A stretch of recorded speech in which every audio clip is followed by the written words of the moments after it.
Hello and welcome to Mr. E's Watch Reviews on this wonderful Sunday morning here on May 14th. We're going to check out Mr. Felo's Citizen. Let's see, it is the NJ0150-81Z, and it's got the caliber 8210 movement in it. Basically, I did have a few chances to wear this watch. I have very mixed feelings over this one. Let me grab the polishing cloth. But I have very mixed feelings over this watch. Basically, I want to start off with the things that I like, and then I want to go and hit you with all the things that I don't like. We'll start off with, Citizen makes a right fine watch. They really do. They make nice cases and everything like that, and that's several of the things that I do like. Okay, the watch is very comfortable to wear. The inside of the bracelet and everything like that's finished quite well. You don't have any sharp edges or anything. The way the case is shaped when it's on wrist and all that, it fits very nice. And the way the crown is right here. Again, I like the way it looks. We're going to circle back to the crown, you guys, because there's a whole bunch of other stuff about the crown. Basically, I'll shortchange it for y'all. The only thing I like about it is the way it looks. And that's it. Do you know what I'm saying? And it is very comfortable and kind of cool that, when you look at the watch, you don't see any crown at all. So that's kind of nifty. But beyond that, like I said, I like the way the watch looks. I like the way the watch feels.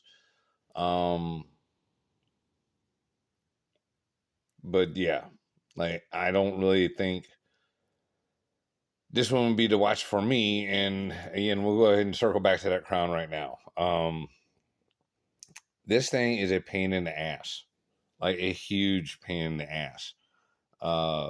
In order to wind the watch, the crown has to be all the way in, like it is right now. And like I guess you're supposed to either like run your thumb across it like this, but even then, like you guys, like, I'm pushing pretty hard, and it's not really winding the watch. The best way I found to do it was to push really hard with my finger and get the watch to wind this way. And like again, I got rough ass fingers that get good traction on stuff, and like this thing's being a pain. When I went to go to set this thing earlier, and we're not going to mess with it now, but like you got to have a good bit of fingernail to pop this bad boy out. Like that's the first click, then that's all the way out, and it doesn't hack. So there's that also, but yeah, just trying to manipulate this crown is just a complete pain in the dick. It is just sucks. I can't stress that enough. It just, yeah, like I like the way it looks, but beyond that, like all other things is too small. It's just, yeah, no, that's just kind of design. I don't like that at all. I've got an older Citizen that somebody had given me and whatnot that had that kind of same thing, and yeah, no, not for me. I don't like that. The other thing I don't really care for, and I'm just not a fan of, is like the integrated bracelets. Again, I really like the way this case shape looks and everything like that. But you're not switching this thing out. Like the hell are you gonna switch it out to? Yeah. So you're just kind of stuck with this bracelet, which the bracelet itself is not terrible. It is push pin, I do believe. Yeah, it's a push pin bracelet. The clasp again, not god awful terrible. Like this does look like it's stamped, but it looks like it's pretty thick stamped metal. Same thing with like this clasp. It looks like it's a pressed clasp, but nice double pushers. And not like cheap tinfoil thin type steel. Like it clasps very nice. But again, like this watch is at the $300 price point, and we know what other kind of clasps we can get and bracelets we can get at that $300 price point. Which, this also reminds me a lot of the other watch that Felo has loaned us, which is the PRX. Now, I was looking online, and this watch looks like it goes from anywhere from like $280 to about $320, which I'm not positive on the PRX automatics. I want to say those are closer to $600 or $700. I'll have to double check all my prices on that. But I know that the Quartz PRX gentleman is right around that same $300 price mark. And even though it has that butterfly clasp that I really don't like, you guys kind of get what I'm saying. All of these watches are very nice, and again for the $300 price point. But I just I don't know. They're the AliExpress watches have come up so far in so many ways. Like, I don't know. It's really getting tough to say that, this is worth $300, because I mean, yeah, like, it's got a 21,000 beat movement in it. When I threw it on a time grapher earlier, it actually made the time grapher do some stuff that I'd never seen it do. Then it all of a sudden started running okay. The movement that's back here does not look super fancy in any way, shape, or form. I'm guessing it's a citizen movement, but it damn well could be a Seiko. It's very possible. They're both Japanese companies, and you know what I'm saying. Citizen's more known for their solar powered stuff these days. Which those are quite nice watches. And like I said, I like the case shape and everything on this watch, but like, I don't know. You know what I'm saying? I don't know that I would go out and buy one. I think I would just go get the PRX. But these have 4 different color dials. This is obviously the yellow one. I do like that dial. It's just something very different. It's just kind of a very golden sunburst. Like, see, I say yellow, but like now it looks kind of more gold to me. Looks like a golden dial. The dark blue and the green dials that they have for this are pretty badass looking. But yeah, like the blue dial is very, very dark. But yeah, let me show you all this thing on the wrist. Talk about how comfortable it is. I mean, it fits quite nice. It's a 40 mil case. It's 11.7 millimeters thick. Like I said, it kind of bugs me that, you're not really going to be able to switch out that bracelet, which is also kind of one of the turnoffs for me on like the PRX and all that kind of stuff. And like, I'm a bracelet guy, so like, I totally get it if, you're good with this bracelet. And I like this bracelet because it's got like a very chunky Jubilee-ish, kind of, setup here. Except for instead of 5 beads, it's 3, and they're just chunky as fuck. And yeah, it's not a bad watch. I like this one. I'm not saying don't get it. I'm just saying I don't know if I would run out and grab one for me, myself personally. I do like the smooth bezel and that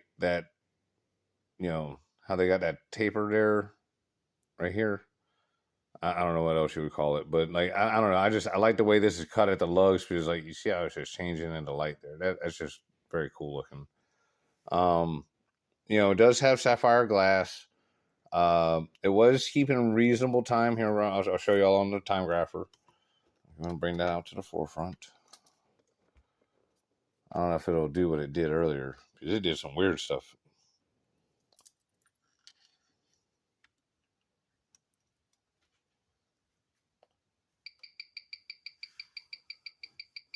All right. Well, see, now it's still doing pretty all right. Yeah, like before it was really weird. It was, I don't know, like it wasn't running right or something, or the microphone wasn't picking up on it because it was like tick, tick, tick, and up here it had just nothing but dashes, and I've never seen that before. And then all of a sudden, it was like tick, tick, tick, tick, tick, tick, like this, and started running fine. Um, it may be because the watch is just old and hasn't, or not old, but hasn't been worn and used a whole lot. Because when I first wound this thing up and had it going this morning, it was running, what was it, plus 23 and an amplitude of like 200 with a beat error of like a full millisecond.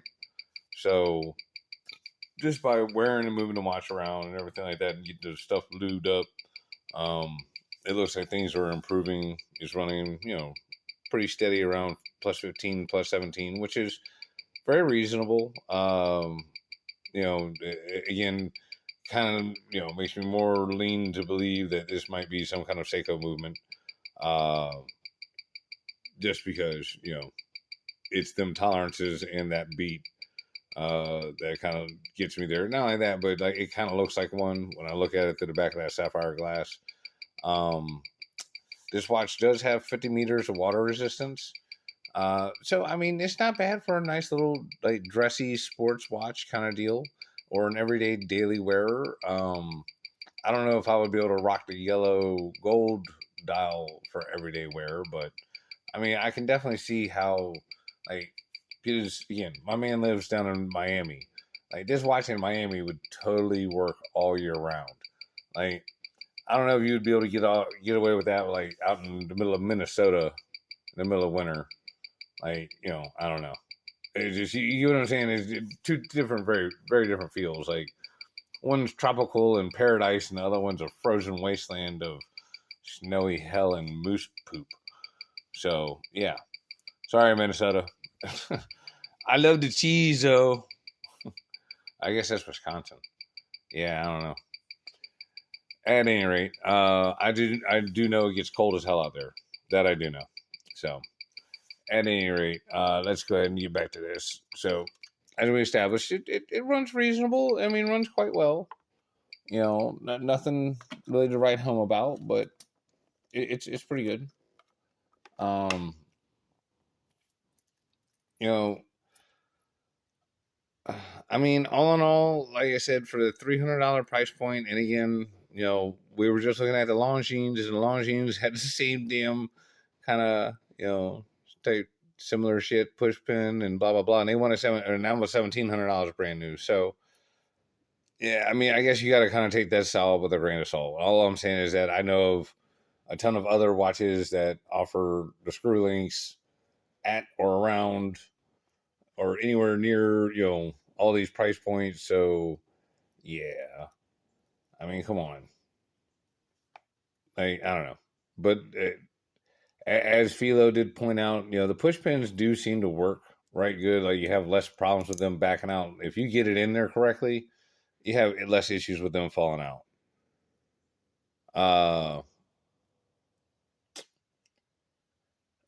Let's see. Sorry, I'm getting text messages as I'm trying to make the video of some guy trying to get my boat. He's wheeling and dealing. He's offering money in four-wheelers and this and that. And it's like, oh, my Lord. So, at any rate, the overall quality of this watch and the bracelet and everything feels very good. Like on the underside is very, very good. The top side of the bracelet, I do feel a couple of sharp edges here in the middle, going back and forth between these links. Which again, that's totally common on all the other $300 watches that I have. So I mean, that's kind of par for the course of that $300 range. Not only that, and this kind of style link, because it is very different. It is a little bit more excusable on one of these just because, like, on, like, say, this one here, I mean, they have sharp edges on this, and this one does. And, I mean, they're not super sharp, but I can feel them with my thumb as I'm rolling around. And, I mean, this is one of their cheap pilot watches, $100 one, but you get what I'm saying. Like, to have sharp edges on this link is a little less acceptable than ones like this, because these are obviously very independent of one another. You know what I'm saying? So yeah, but at any rate, I do appreciate you guys watching. Please like and subscribe, and if you guys want to hit up any kind of super thanks and support the channel, I would also appreciate that. I really appreciate Felo sending me this watch and so many of the others that he has sent me to review here in the future. Like I said, if anybody wants to help out, you got watches that you think I would like, or you guys just want me to check them over and get my opinions on them, please, man, hit me up. Let me know. I could use all the help I can get. So anything, any ideas, blah blah blah. You guys get the picture. Money, watches. I would say anything else, but yeah, it's pretty much money for me to buy more watches or watches for me to review, so I don't have to spend the money. I do also want to say thanks to everybody else that has sent everything in. Underachiever Watch, Joe Sylvia, Ryan Belby, my boy Duncan. Just everybody, man. Like if I'm forgetting you, like I'm sorry. I'm just doing this all off the top of my head, spur of the moment. But yeah, like I said, I really appreciate all y'all, everybody that comments. Jason, you hooked it up the other day on the live show. I appreciate that, and so did Underachiever. But yeah, like all the support and everything that we get, is greatly appreciated. And like I said, this is the working man's watch review channel. I'm not a watch expert. I'm more of just a watch enthusiast. But I feel like a lot of these other watch channels have got skin in the game, and they're getting paid to tell you to buy the damn watches. What I'm saying with this one here is that I like this watch, but there's a whole lot of other watches for the same price point that I like better. So, yeah. I know, I'm sure I'm going to hear it, but Citizen's got heritage. Citizen, it's like the Longines video. I understand that, they have history and all that kind of good stuff, and I'm happy for them on all that, but, everybody else has stepped the game up. Y'all need to keep up with, these Chinese micro brands, because they're offering stuff at even lower price points. And again, just for an example, this is their $105 quartz watch. Look, does this not look similar but better? Just saying. I mean, you get what I mean? Like $100 watch, screw links. You kind of see where my point's going with all this. I mean, I'm not saying I like this class because it's so short or whatever, but I'm just saying. But you get what I mean?